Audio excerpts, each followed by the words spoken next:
First of all, I wish to thank you all for finding time to listen to me on a subject which is of crucial importance for the future of India. I'm going to discuss the topic in three parts. First, I'll define what is corruption, because there's so much, the term is used quite loosely and without thinking. So I'll define corruption, which should be of our primary concern. Second, I will talk about why corruption is bad, its multi-dimensional effect on the Indian society and Indian economy. And finally, what can be the cure, both short run and long term. Corruption is a term used quite loosely. Recently, the Congress General Secretary, Digvijay Singh, he accused Ramdev of being corrupt because he was accepting money in cash.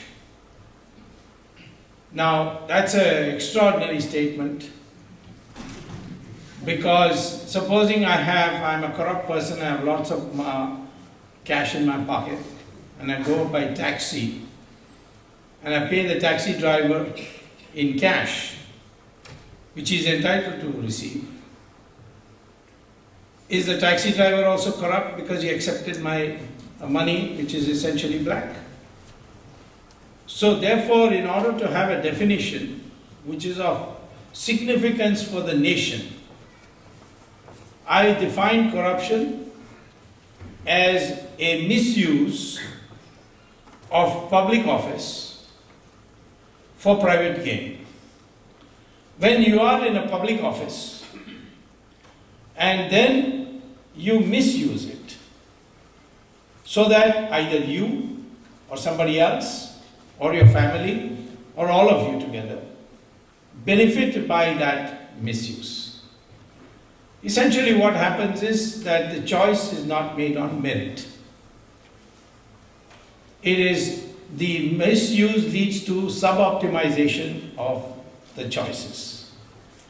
I put out a tender for a road to be built, and somebody comes and says that please put in conditions in the tender by which I will get it, and I'll pay you so much.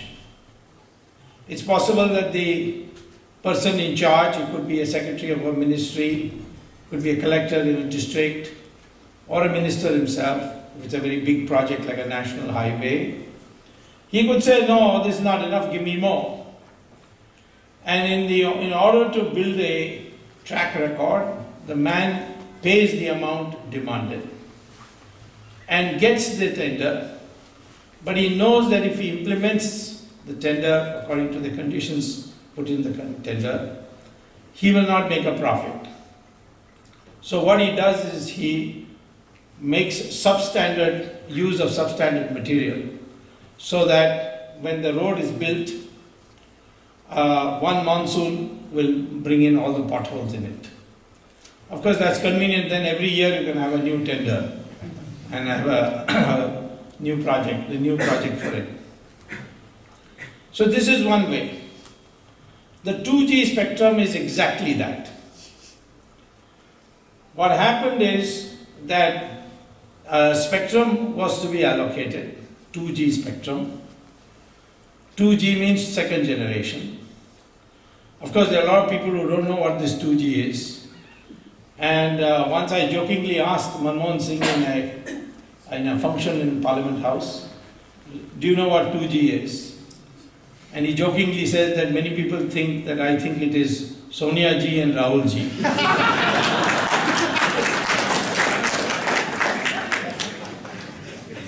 But you know that cordless phone, the frequency, it's a long frequency cycle. It does not carry more than your voice. But 2G will carry your, not only your voice, but also SMS, MMS, email, and your photographs also. 3G would carry the video of your talking. So obviously these have, the more and more cycles you have, the more frequency you have of cycles, the more data you are able to carry. And the sky has to be partitioned for that. I don't have to tell you all this, you're all past masters in this. But the fact is that this allocation is of a scarce resource, namely the sky. And therefore, it has to be allocated most efficiently. And one of the most efficient ways of doing it when there is a huge demand, and there's bound to be been a huge demand, because in 2001, when the licenses of this kind began, we had only 40 million mobile telephones in our country. In 2008, when the 2G spectrum licenses were given, we had 700 million mobile phones. Big market. A lot of people wanted to get into it. So Mr. Raja, who became telecom minister, and a little before Dayanidhi Maran, they both decided to devise ways by which they could earn some money. And one of the ways they devised is that they, number one, fixed the price very low. It's actually Mr. Raja who did it. Maran did something else which I'll refer to a little later. But Mr. Raja wanted the price fixed at 2001 level, when the 2008 price was 10 times more. And how do we know it's 10 times more? I will tell you that in a minute. In any case, I'll tell you briefly that those who got the licenses, they sold a good part of their shareholding, including controlling shares, at 8 times the price. So at least it is 8 times. And in the case of the 3G auction, which was auctioned because of the scandal on 2G, when the 3G was to be dispersed, the government decided to have an auction, and they got 12 times as much. So anyway, you get a ballpark figure of 10, and Mr. Raja decided that he will have the spectrum sold at, the spectrum licenses sold at 1/10 the price. So that was his first crime. Of course, that he didn't decide alone. This I found out much later, after having sent him to jail.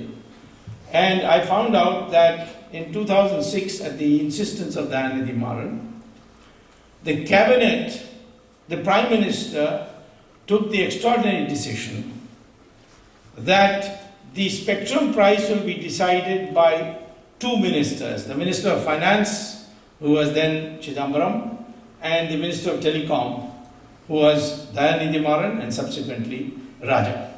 These two will decide, and there is no need for reference back to the cabinet for approval. During the BJP government or the NDA government, it was decided that these 2 ministers will decide, but there was to be a reference made back to the cabinet for approval. So this was further diluted by Mr. Manmohan Singh to allow these 2 ministers to decide. So I have subsequently discovered documents to find out that in fact the price of 2001 was decided jointly by Chidambaram and Mr. Raja. And if Raja is in jail for fixing the price at 1/10 the price, then why should Chidambaram be outside jail? So I filed a petition in the Supreme Court, which was heard on 13th of May. But then the court wanted the CBI input also, because my plea to the Supreme Court was that they should ask the CBI to investigate. And so the CBI has to give a reply. And then in the meantime, I came to teach for 2 months at Harvard. So a date of 24th August has been fixed for hearing. And I expect that after that, the Tihar jail will also have one more Tamil ministers.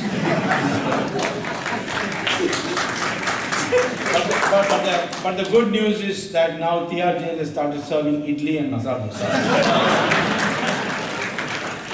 But I also told the superintendent of Tihar jail that also now prepare pizzas and ravioli and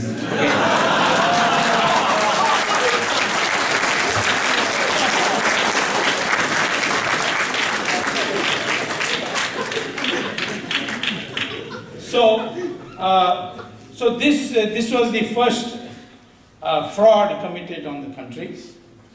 And if you had auctioned, how much would you have got? If you multiply, if you multiply the amounts we got by a factor of 10, you would have got an additional 1,76,000 crores. And that 1,76,000 crores roughly translates into $40 billion. $40 billion means your entire infrastructure can be built with that money, and your deficit in the budget will be completely wiped out. Or you can set up 100 brand new, modern, advanced universities in the country to reap your demographic dividends. So $40,000 gone. Where is it gone? Most of it has gone to those to whom those who got the licenses sold it. They have been the greatest beneficiaries. That's another thing Raja did, which was with the help of Mr. Chidambaram. And what that was, that he wanted to ensure that some of his favored parties definitely got the license. So, in the beginning, because the TRAI, the Telecom Regulatory Authority of India, had said there should be no cap on the number of applications and let everybody apply. And as the spectrum becomes available, go on giving to everybody. But Raja was impatient.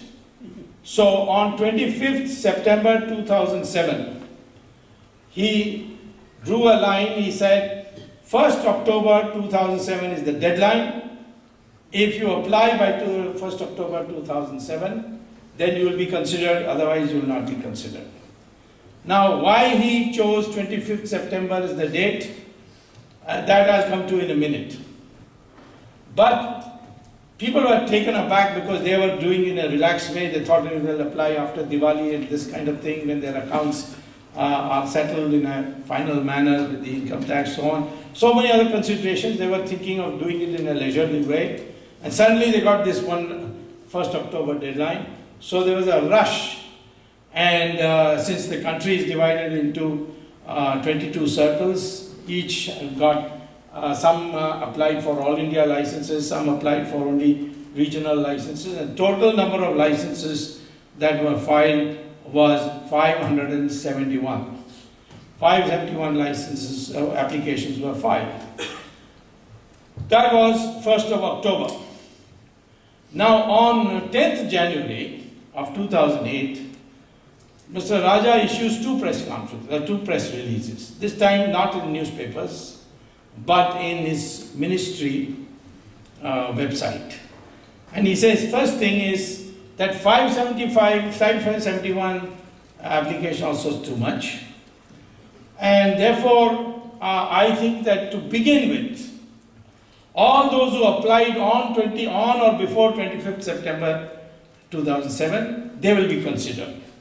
Later on, we will worry about the others. Now, the deadline is over. 3 months and 10 days are over.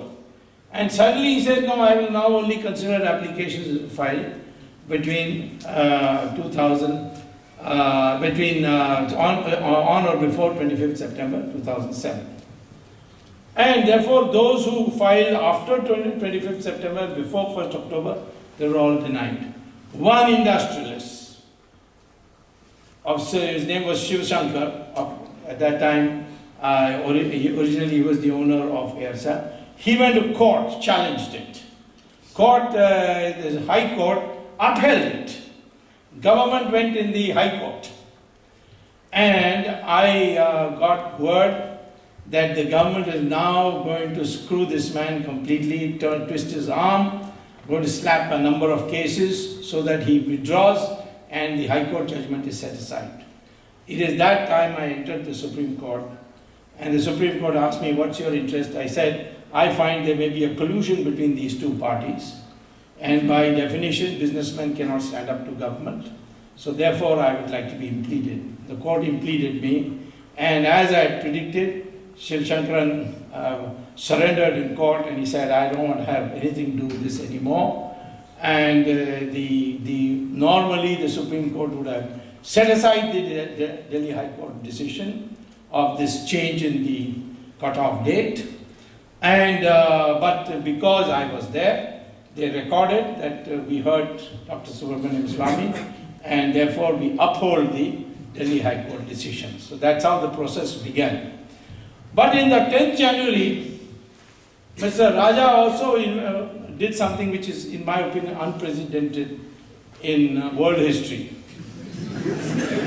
And that is, he said, he issued the press release at 2:45 p.m., 10th January. And this is in his ministry website.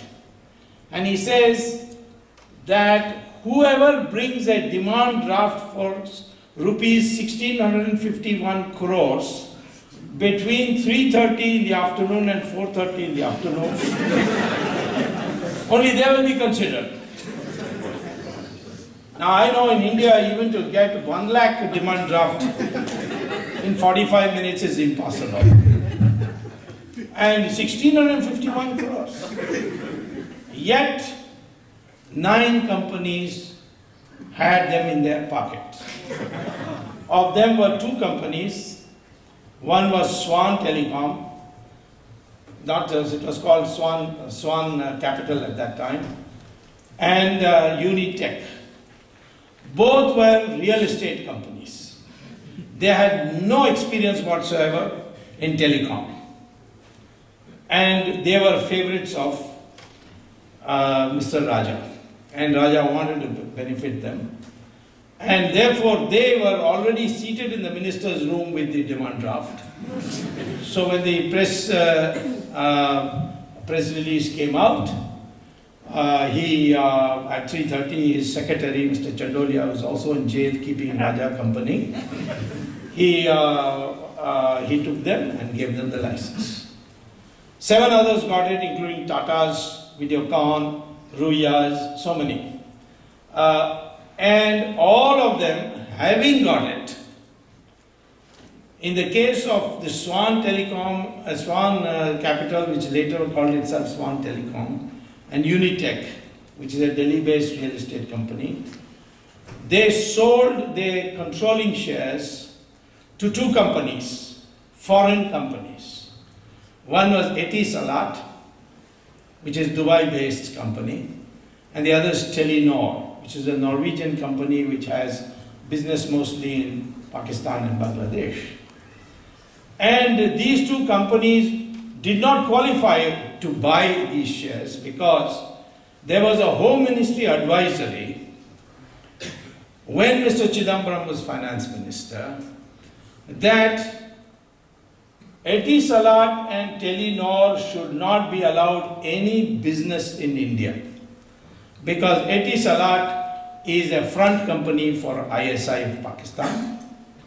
And of course Etisalat is heavily bought into the Pakistan Telecommunication Private Limited, PTCL, which is a Pakistan government company. 9 of the 14 directors are from Etisalat.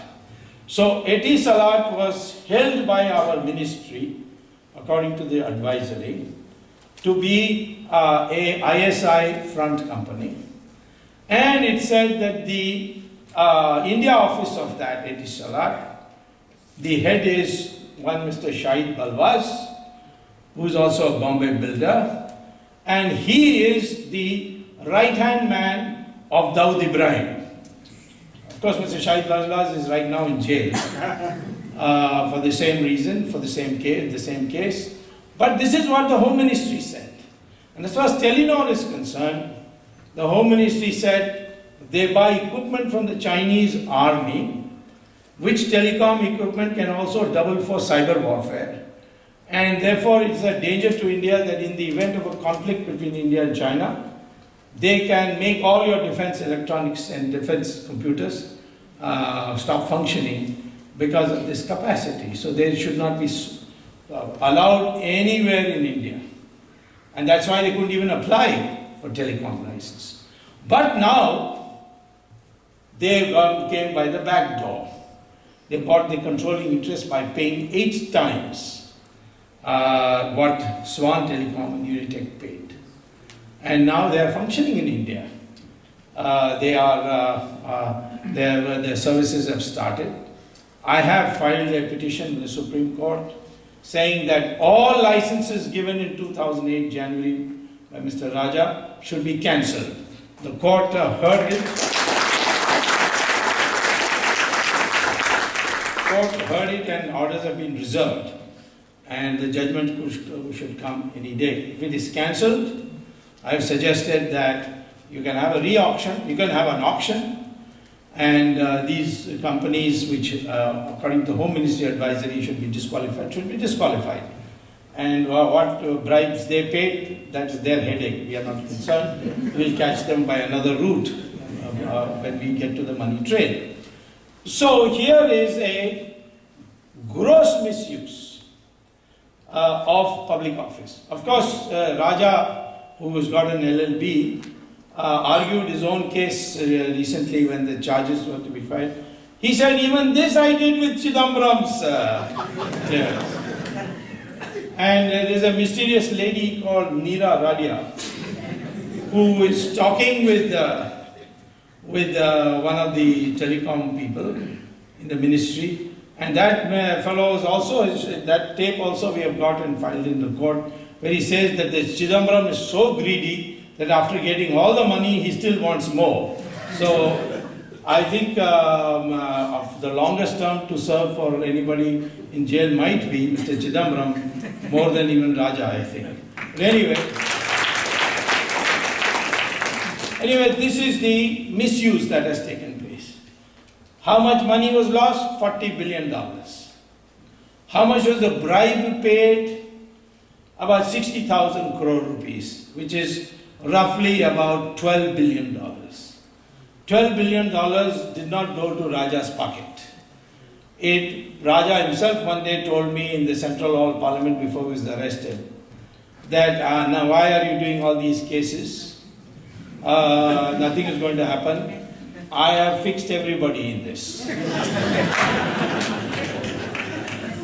So I later found out, not from him but from someone very close to him, I'll tell you who that is. According to this person, the 60,000 crores was 60% went to Sonia Gandhi. That's why I was talking about pizzas. 60% means 36,000 crores. It is being deposited in Macau.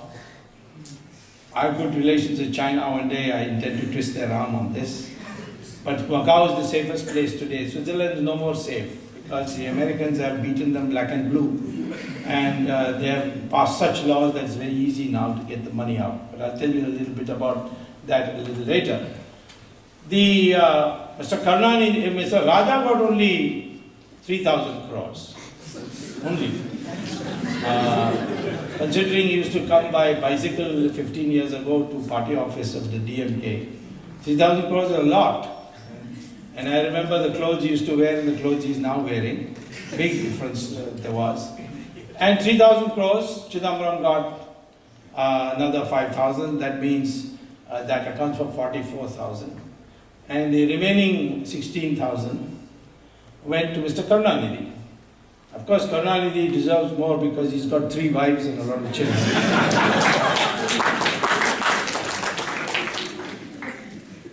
Now, this was the way it was done. Naturally, it's all these so powerful people getting the money. No one did anything. So I wrote a letter to the Prime Minister that please give me permission to prosecute Raja. Now, under the Prevention of Corruption Act, if there is a misuse of public office, you can file a criminal complaint in a court. It's not necessary that only the government can file. Private citizens can also file. But whether the government, like the CBI files or the private citizen files, they have to get permission of an appropriate authority. An appropriate authority is defined as a person who is in a position to dismiss that employee or take his resignation. So in the case of ministers, it is the Prime Minister in the center and Chief Minister in the state. In the case of the Chief Minister and the Prime Minister, the sanctioning authority, the person who gives you sanction to go ahead, is the governor in the state and president in the center. So I asked the Prime Minister for a sanction. With the documents I sent it to him. Because this sanctioning thing has been brought in mainly because you don't want scurrilous and frivolous applications being filed in court and harassing ministers. So therefore a filter is necessary. So you give it a sanctioning authority and he'll see whether there is some kind of prima facie case. If there is, he would give you the permission. So I wrote to the Prime Minister, no reply. Then I wrote him a second letter sending him more documents, no reply. Third letter, fourth letter, fifth letter.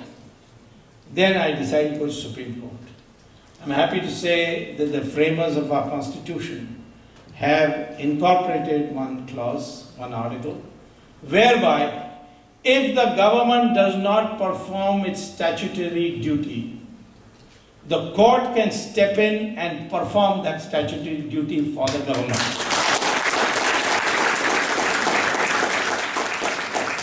But it cannot do it so moto, there has to be a petition. So I filed that petition. And the court, and I gave all these 5 letters I'd written to the PM. And the court was very upset. And they did what was unprecedented, according to me, in the history of the world. They sent a direction to the Prime Minister to file an affidavit why he did not reply to my letters. That was the question. When a Supreme Court asks somebody to file an affidavit, it means they are not willing to take your word. They want you to file an affidavit so that if you tell a lie, you can be prosecuted for perjury. So to ask the Prime Minister you file an affidavit is an extraordinary step. There was a great deal of demand. Immediately the Prime Minister should step down. But I did the extraordinary thing of telling the court that I am not in favor of the Prime Minister stepping down. There's a lot of criticism. Why I softened up. Have I got a cut too? In India, even Sita Devi was not spared by the dhobi in Ramayana. Doubts come very fast to the minds of our people. But the fact is that if Prime Minister had gone, this Manmohan Singh had gone, I know that he is a boneless creature, spineless creature. I've known this since we were professors together. In fact, he was my economic advisor when I was a minister. He had gone away abroad and settled down in Geneva. I telephoned him and brought him to India. And he became my, Chandrasekhar was Prime Minister. We made him Prime Minister. I made him an economic advisor. And subsequently, Narasimha Rao took him and made him Finance Minister. But from the beginning, I've known him for now maybe 40, 45 years. We know that Mr. Manmohan Singh is a good man, but he has no spine. Now the problem is that if he is removed, I will lose a good man without a spine and replace him with a corrupt man with a spine. And therefore, what is the gain? I knew that Mr. Subramanian Swamy can't give his sanction because there is a higher sanctioning authority called Sonia Gandhi, whose sanction he has to take first. So, therefore, he did file an affidavit in which every letter I got, he wrote, very important letter, very serious matter, please advise. The officers write, no need to take any notice of it. Now, that's the matter, that ends the matter. He didn't do anything. So, you can compare him to Bhishmacharya, who watched Draupadi being stripped And at that time, he kept saying, I'm helpless, I'm duty bound because they won the dice game, etc. It is Lord Krishna who said to Arjuna during the battle that now is the time for you to finish him off. So he said, he's my teacher, what wrong did he do? After all, we lost the dice game. He said, even if it is legally correct, I'm now paraphrasing it in my modern language, even if it's legally correct, but where a moral wrong takes place for the implementation of a legally correct decision, you must prefer the moral right and not the legally correct approach. And therefore, finishing up. So I'm in favor of finishing up the whole UPA, like the Kauravas. And that will happen very soon, I can tell you, because of certain other developments. But now coming back to this, this was how I got the sanction. I went to court, filed it, Raja went to jail, then Kanimori, then Dayadi Maran is probably packing his bags now. What did he do? He forced this Shiv Shankaran to part with Aircel and sell it to a Malaysian Tamil from Sri Lanka called Anant Krishnan to enable him to come into India. And everybody knows that Anant Krishnan is a money launderer for the LTTE. So on one hand you have Dawood, ISI, China, LTTE. Is this country for us or for all these people?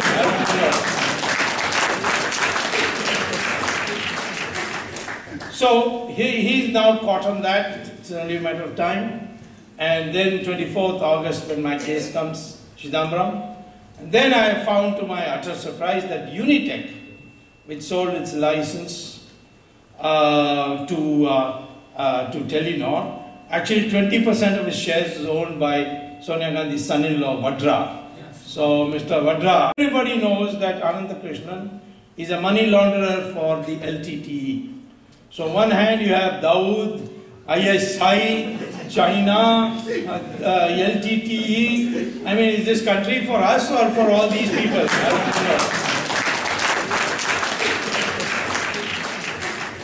So he's now caught on that. It's only a matter of time. And then 24th August, when my case comes, Chidambaram. And then I found to my utter surprise that Unitech, which sold its license to Telenor, actually 20% of its shares is owned by Sonia Gandhi's son-in-law, Vadra. Yes. So Mr. Vadra will go first, and then he will be the reception party for his mother-in-law when it comes.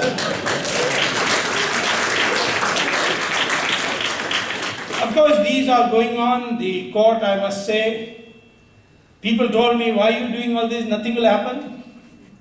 This is the general public sentiment. But everything has happened suddenly. Now they say it is because Mr. Kapadia has become Chief Justice. That's why it's happening. It's true, Mr. Kapadia is a very upright, honest man. Compared to his previous predecessor, he is a gem. But this is the whole thing about struggle. Suddenly something changes. When I was fighting the emergency, people will say, what are you doing fighting the emergency? Settle down at Harvard, have a good time, forget about all this. I'd come to America, I'd escaped to America, and I was campaigning here. People said, never go, she's very strong, Indira Gandhi, she's in complete control, there's no protest, everything is silent.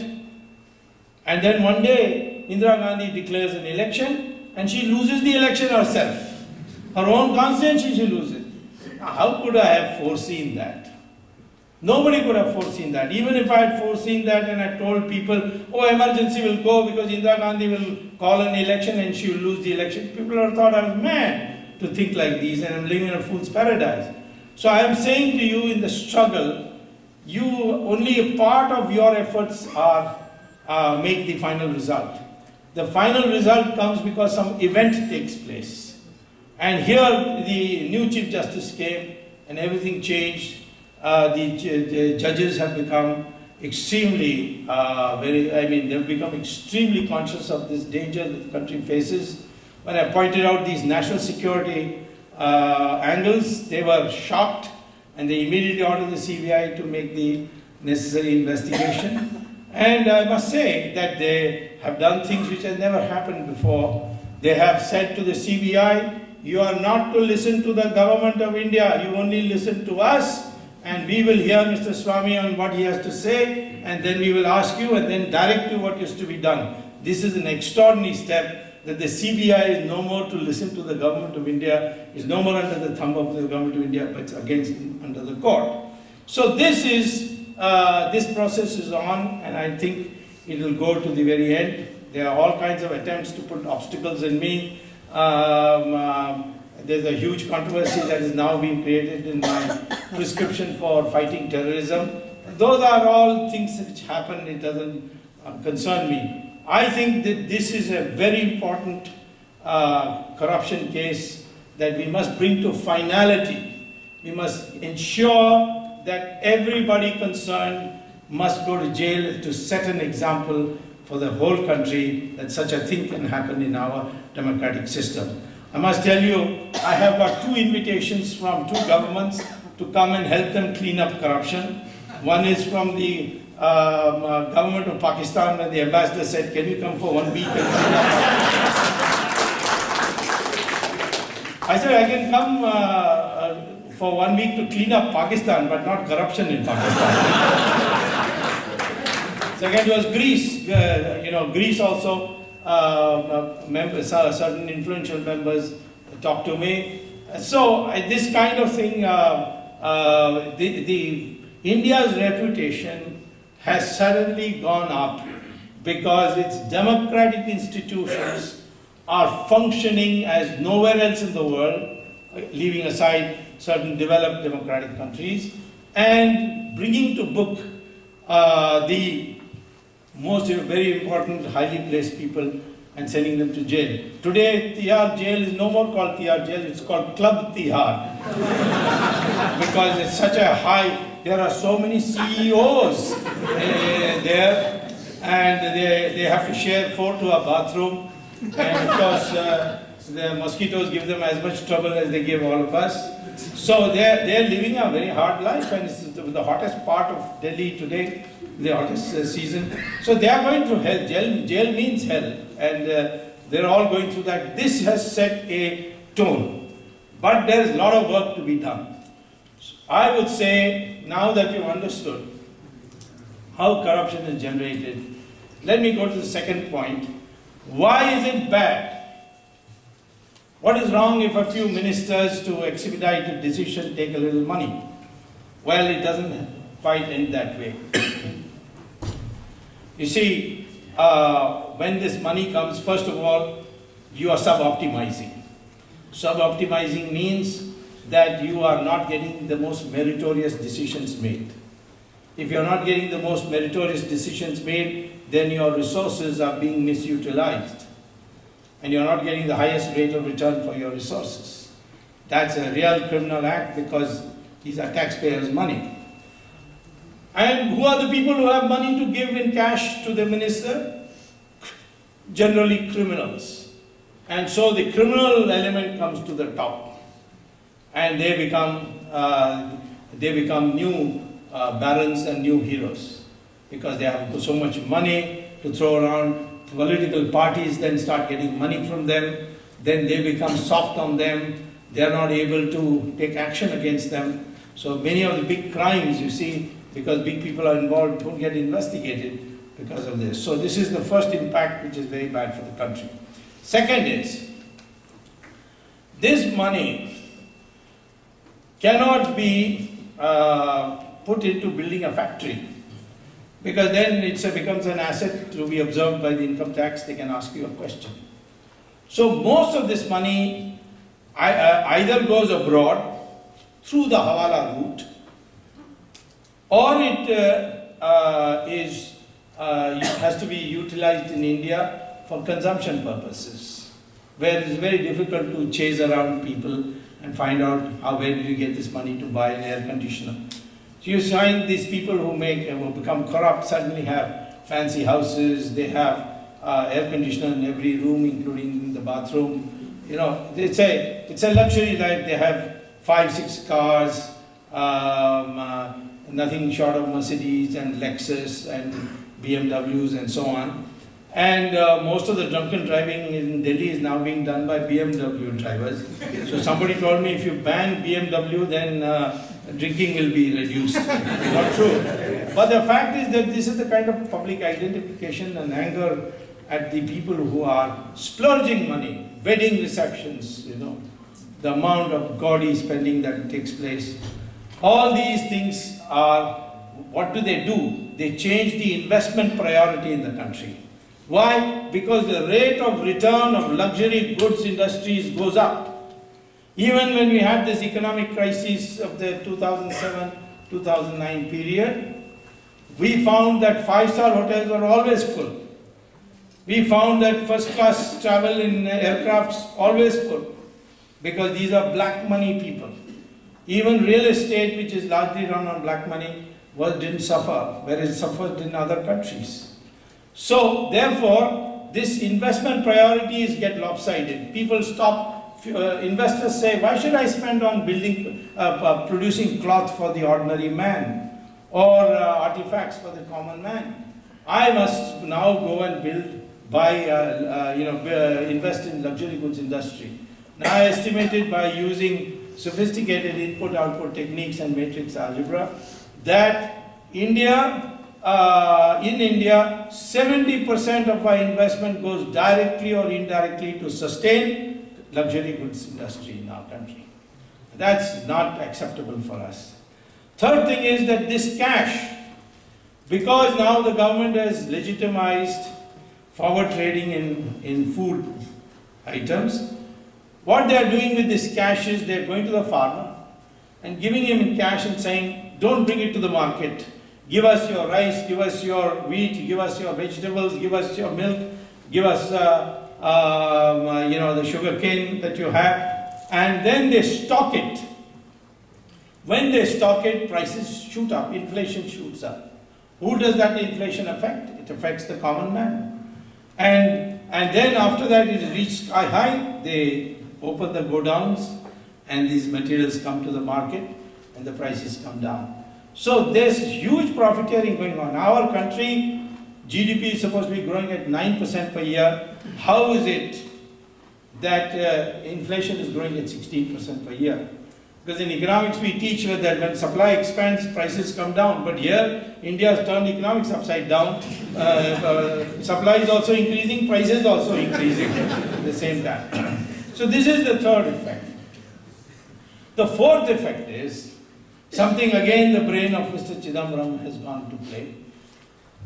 One of the key politicians complained to Chidambaram that these Swiss people are so terrible that not only they take our money, but instead of giving us interest on our account, they charge a 2% service charge.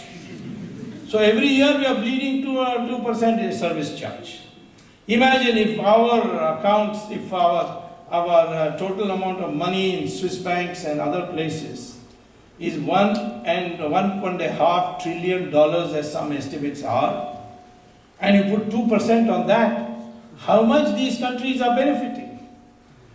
So therefore Mr. Chidambaram came up with a wonderful idea that I'll create a new financial derivative, and that derivative will be called a participatory note. What is the participatory note? You take your rupees, give it to a Hawala man, and the Hawala man will have it sent to you in Europe. You take the dollars that you get in Europe, go to Morgan Stanley or go to, there's a famous investment company, American one, Fidelity Investments, and put it on their counter and say, give me a participatory note. Only country in the world which has participatory note is India. And this is how our brains are being, misused to create all these nefarious instruments. So you put it there, he'll give you a piece of paper on which only the amount will be written. And you take that and bring it to the country, give a photocopy to the Reserve Bank, and then, because it's legal, and then you go to the mutual funds and say, please invest this in the stock market. Now he invests in the stock market. Many such people also bring other participatory notes and they invest, and the stock market booms. And today our stock market has become completely rigged. The middle classes are losing money heavily. But these people who come with participatory notes, they see the stock market going up and then bringing it down. They sell off and bring it down. There was only one problem which also Mr. Chidambaram corrected, namely that if you sell at the height, then you have to pay 25% capital gains tax.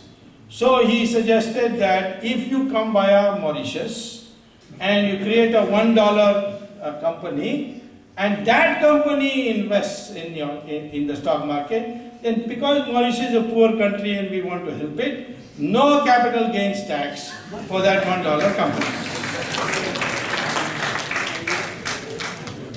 So billions of dollars are coming, $1 billion going out. $61 billion came at one stage, and all this money is black money going out, round tripping via Mauritius and coming to India and rigging the stock market completely. So this is another damage it is doing. And the law has been so designed now that SEBI, which is called Security Exchange Bureau of India, like the SEC here, it has been barred from asking any questions about participatory notes. Because if you were, as an ordinary person, go and buy a share, they'll ask you, where do you get the money from? Where's the check? What a photocopy? All that. But participatory note, no question asked. Tarapore committee said, abolish this. Reserve Bank governor says, no, this is very, very dangerous. National Security Advisor says, terrorists are using this participatory notes to collect money from the stock market and using it for blowing up Bombay. So all this, but still nobody wants to touch the participatory note. This is again because of corruption. And finally, let me tell you, the national security is now thoroughly compromised. After all, when you get black money, you send it abroad, you send it through these Hawala people. Who are these Hawala people? They all have to keep a lot of foreign powers happy. If you want to send by Hawala to Dubai, then you have to keep Pakistan happy. Pakistan knows who has got our bank account, who has got foreign bank accounts. Other intelligence agencies also know who has got foreign bank accounts. They can blackmail your leaders that we will expose you if you don't do this. This happened in this oil for food program of Saddam Hussein's matter also. Then you saw how Etisalat and Telenor have entered into our country when the Home Ministry advisory says don't let them come in any capacity anywhere. So national security is being compromised. Terrorists are using these facilities. All kinds of things are happening. Your economy is in the effect of corruption is enormous. And therefore, don't ever think it's only between a politician and some businessman and the politician becoming rich. After all, he has to fight an election, so he has to earn some money. No. It is multidimensional effect on the economy. And if there's one problem which should receive our primary interest, it is this. Look at the government, instead of being supportive, how much they are opposing. The German government once found out that their officials were having illegal accounts in Liechtenstein. So they asked the Liechtenstein government to give us these accounts. Liechtenstein government said, no, we asked a secret account, our whole business depends on it, we will not do that. So what did the German government do? They bribed the senior most official of the bank and got a CD of all the accounts of everybody who's got a numbered account. And then they downloaded it and divided it up into several countries. There are 24 countries.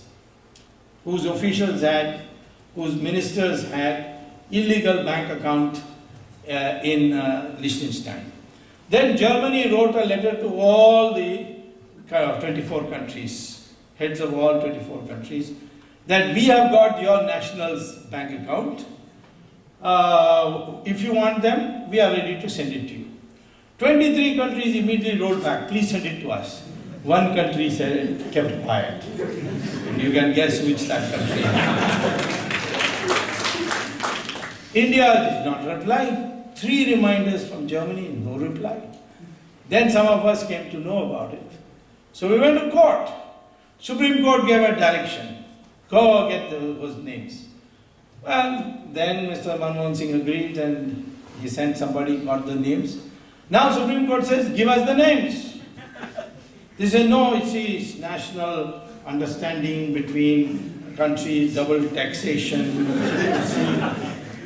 But Supreme Court said, this is not you and Liechtenstein. The German government got it by bribery and it has become now a common knowledge. So give it to us.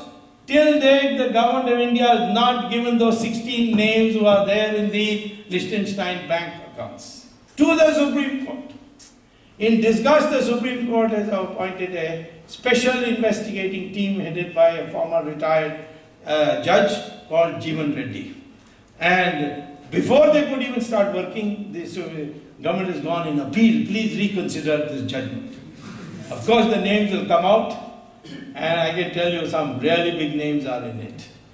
So here is a situation that black money of this country, which can finance your entire economic development of invest in infrastructure and your universities, building your, modernizing your university, the government is reluctant to get the material.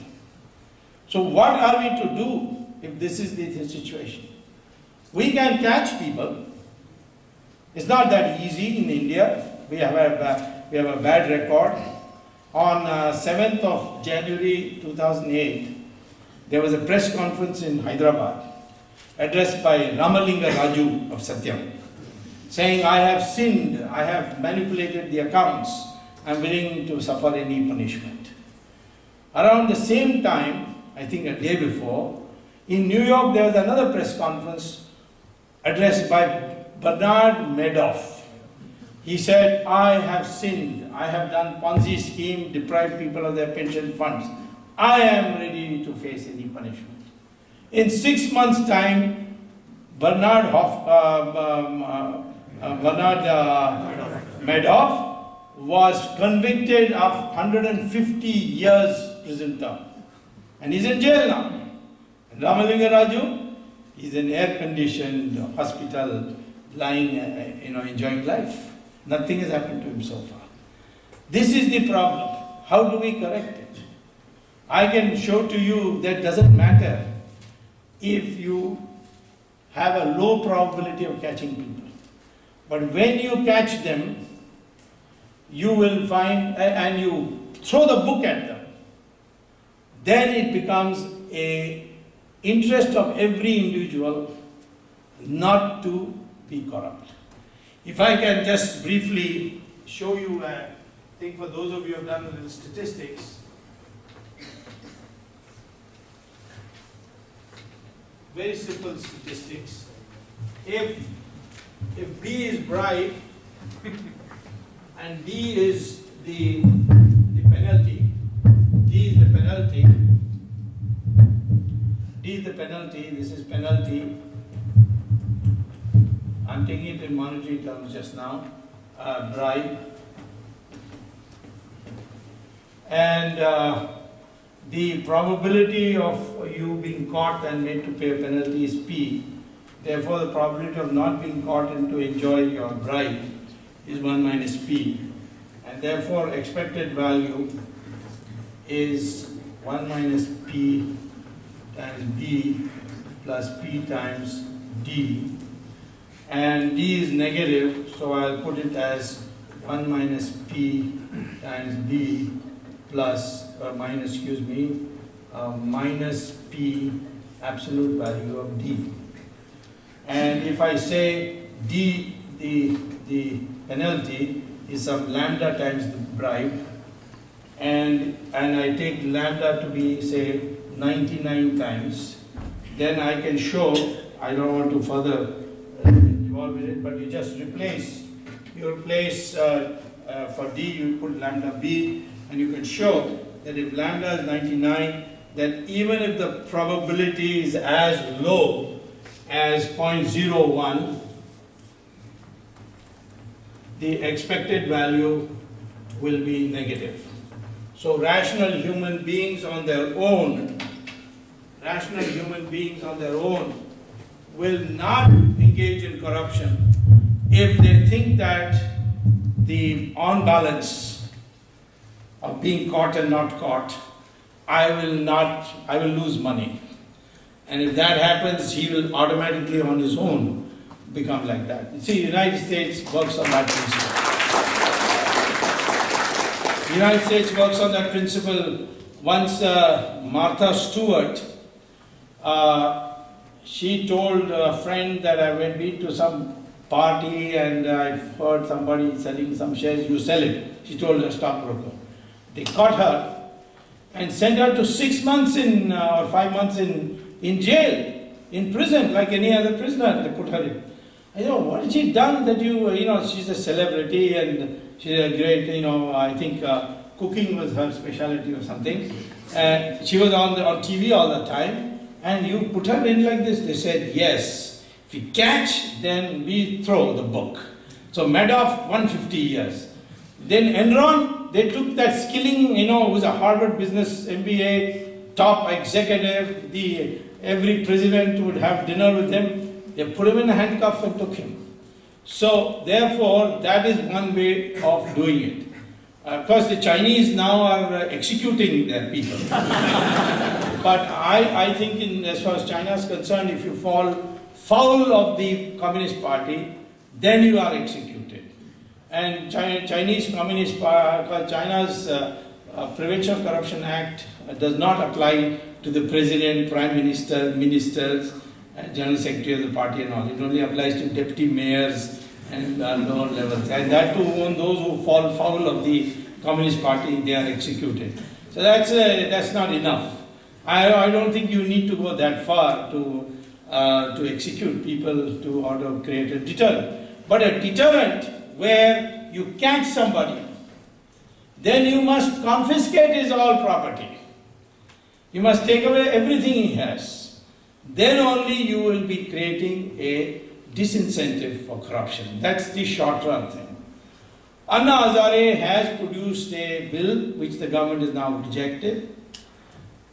There is only one item in that bill of Anna Hazare, proposed bill of Anna Hazare, which I very strongly recommend that any future government should implement. And that is called independent prosecutor. That independent prosecutor is there in America.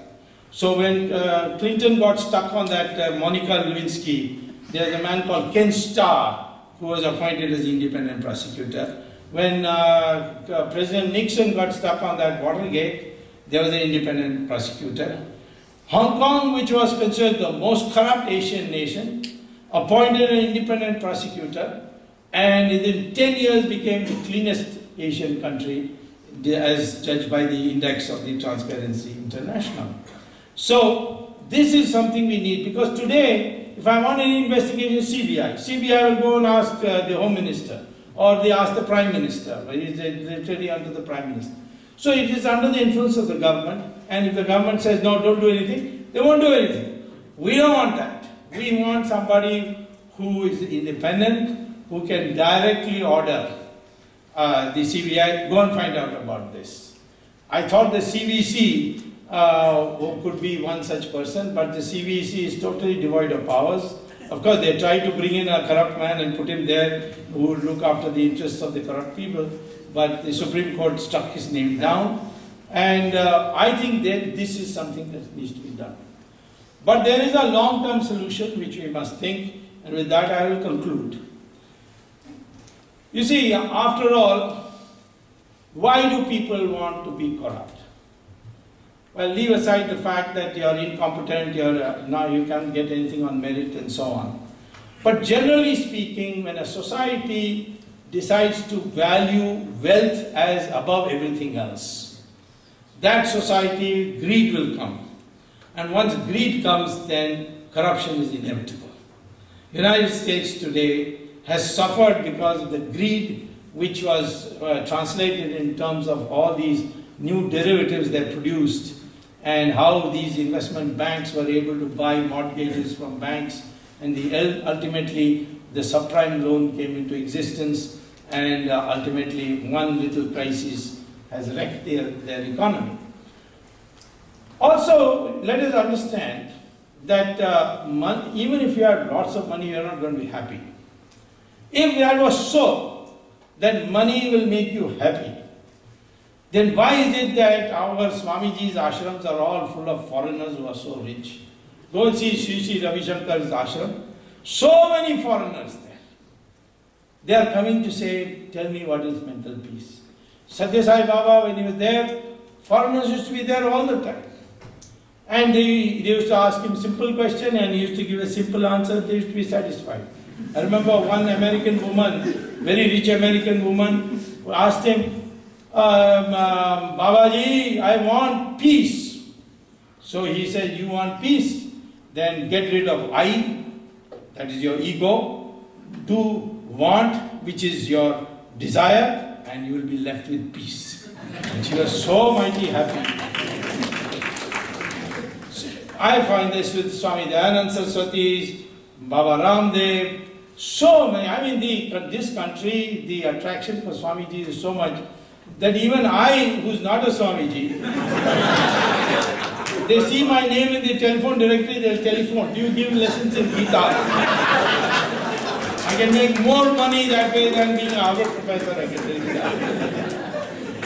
Recently, a very rich Hollywood actress called Julia Roberts went to India, and she said, oh, these people are poor and still so happy, I want to know what the truth is. So she was taken to a Swamiji, and he explained Bhagavad Gita to her, and she came back and she became a Hindu, she made her husband Hindu, she made her children Hindu. Here, Stephen Jobs, he has not declared it, but he went to Varanasi and accepted the Hindu way of life. So many rich people in this country.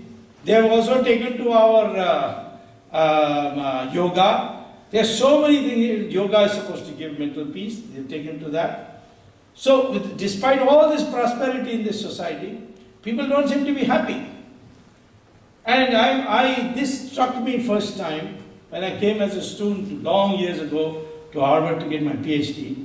And my classmate, an American, asked me, how did you Indian people accept Mahatma Gandhi as your leader?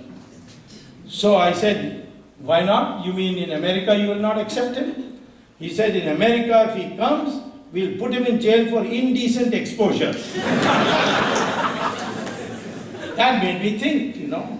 Yes, he's right. Mahatma Gandhi had only one piece of loincloth, and these millions of people going after him. What is the secret? So I went back to reading, and I found that there was a debate between Rishi Bhrigu and Rishi Bhardwaj. And both discuss how to structure society so it becomes a happy, stable society. And Bhrigu says the only way happiness can come in a society if the four sources of power are, decentralized. That is, no one person has more than one source of power. So Bhardwaj says, what are those four sources of power? He says, knowledge, weapons, wealth, land. So, naturally, he said that these four should be separated. Those who specialize in knowledge cannot have weapons. Between Rishi Bhrigu and Rishi Bhardwaj. And both discuss how to structure society so it becomes a happy, stable society. And Bhrigu says the only way happiness can come in a society if the four sources of power are decentralized. That is, no one person has more than one source of power.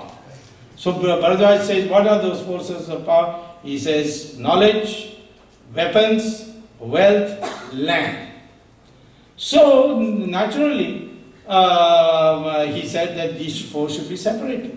Those who specialize in knowledge cannot have weapons, cannot have wealth, cannot have land.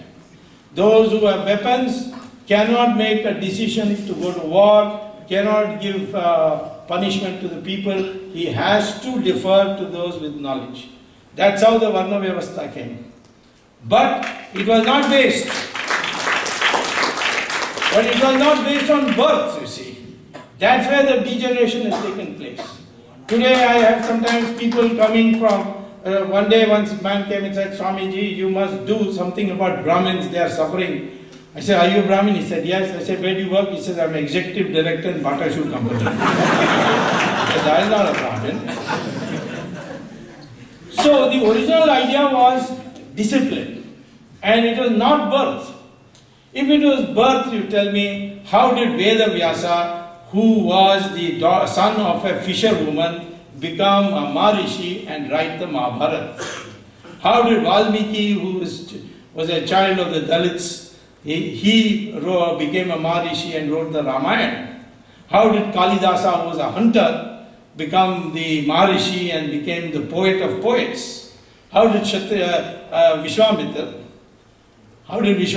who was born in a Kshatriya family, become the Rishi of Rishis? Even the gods used to be afraid of him.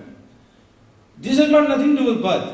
And if you are a Brahmin and you broke the law, you were punished. For example, Ravan was a Brahmin, and because he committed the crime of taking away Sita, he was punished and killed by a Kshatriya king. And the Brahmins didn't say, oh, this Kshatriya killed one of us Brahmins, so let us now finish him off. There was no such identification. It was a discipline that had to be observed. And that Vaishyas who earned wealth, they were not to get social status on the basis of their wealth, but on the extent of their philanthropy. In my opinion, this globalization has completely destabilized us. It has made us totally materialistic. Indians are becoming fast that way.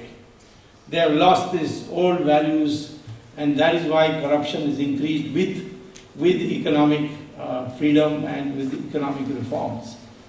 There was corruption even in the Soviet period when we had Soviet economic model with licenses, quotas and so on. But now it's much more because the numbers are also much larger, the GDP is much larger. But it is because progressively we are becoming so materialistic that we think money is the source of all your social status and your position in society. But that has to change. We have to go back where we regard the pursuit of education, sacrifice, which Mahatma Gandhi represented, which today we respect our Swamijis, but they don't wear expensive clothes. But see the Pope, how well he dressed he is.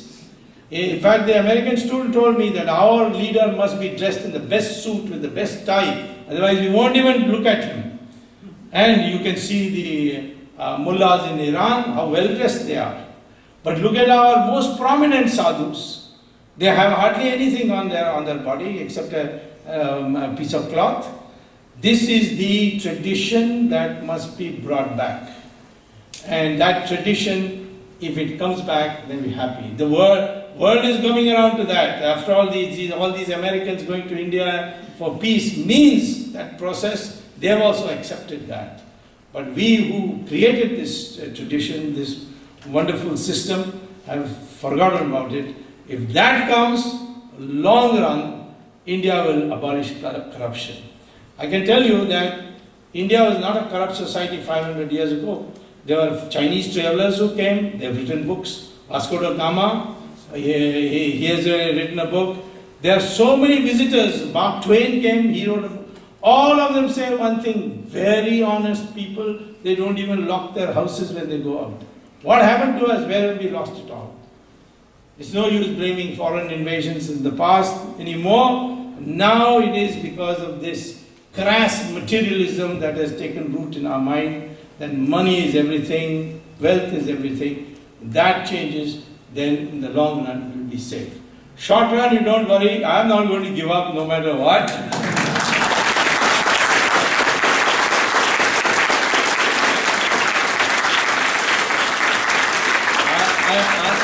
I'm back in India on the 11th and 24th. I have this, from there I have a series of cases in the Supreme Court. I am expecting a fresh parliamentary elections in end of the year, and I've also gone to court to prove that the electronic voting machine can be rigged, and therefore amendment is necessary. The court asked me what's that amendment. I said a voter receipt I must get, and after reading the voter receipt I'll put it in a box and go. If there's a dispute I'll count that and not the machine, and therefore now it's going to be very difficult to use the electronic voting machine to get a majority. Of course, you see, it can be rigged because the machine has a microcontroller, and a Japanese company produces it and it embeds it for the Electronic Corporation of India. So I contacted the Japanese company and I said, this microcontroller, is it the best quality you produce? He said, yes. I said, do you use it in Japan? He said, don't be silly. In Japan, we don't believe in electronic voting machine. We use ballot papers. England uses ballot papers. Germany, the Supreme Court has said, stop this electronic machine, use ballot papers. India has brought in, they claimed originally in court, oh, the world over, there is demand for our electronic voting machine. So I filed asked the court to give them a list of countries which are buying our electronic voting machine. I know which names came: Venezuela, Nigeria, Mauritius, and Malaysia. These countries do want to rig the election, I think, and that's why nobody else wants to buy it. Electronic voting machine has been responsible for rigged elections for the last two elections, 2004 and 2009, and the next election should not be rigged. That I thank again the court for directing this election commission to give a voter slip. The election commission has now finally agreed, and therefore I think we will in the next election get a government which will be not the usual thing that you know. There are so many forces which are now working together, including the sadhus and sannyasis have come out in the field. They have a huge following. So altogether we will have something new, like in 1977, a Janata Party was created by JP, something new will come. And I hope that through this political process also, along with the cultural renaissance, that we go back to those values where we do not place money as the end of all, as everything. That system will make India once again, like it was 500 years ago, a corruption-free country. Thank you very much.